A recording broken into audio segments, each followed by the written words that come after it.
I see. Your eyes are open. Hey everyone, tonight I'm going to talk about the concept of closure and how it's discussed and presented in Late Victorian Holocausts and Maus.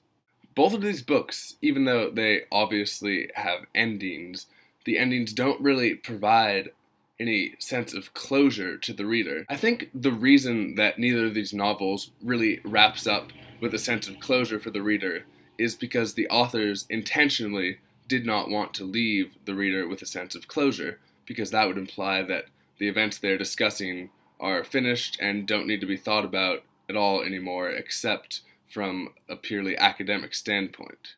This lack of closure is especially apparent in Late Victorian Holocausts, which ends with the author comparing the conditions in Brazil in the present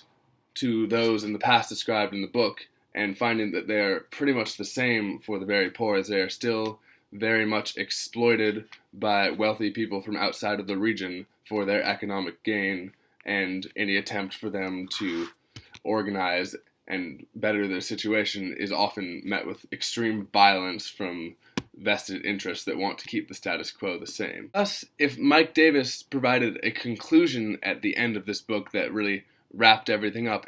it would give the impression that there was no longer such a drastic situation present there, and it would imply that all of the atrocities described in the book have just completely finished and are no longer something that needs to be discussed. By denying the reader closure, Mike Davis really forces you to think deeply about the material presented in Late Victorian Holocausts, rather than making it easy for the reader to simply put it out of his or her mind after finishing the book. Closure, as it's presented in Maus, however, is a lot more tricky to approach, because obviously, by the end, it's clear that Vladek's story has achieved closure, but it's less clear for Art's. The last page of Maus, showing Vladek reuniting with Anya, and then ending with a picture of their shared tombstone, shows that although Vladek had a difficult life, he achieves closure in the end by being reunited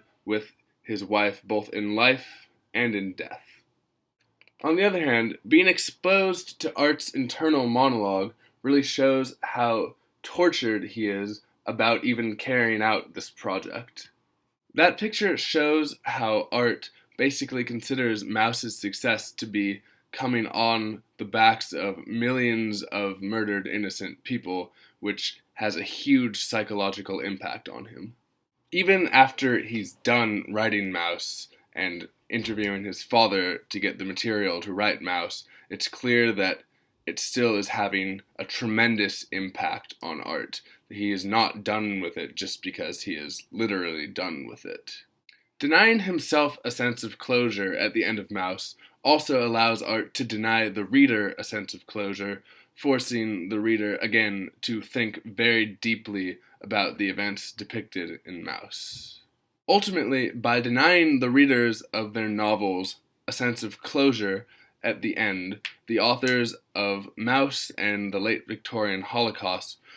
force the readers to think very deeply about their text and form their own conclusions, rather than being fed a conclusion by the author. And what this does is forces the reader to continue thinking about the material, even if they think that it is no longer relevant to the present, because it is discussing historical events that occurred very far in the past.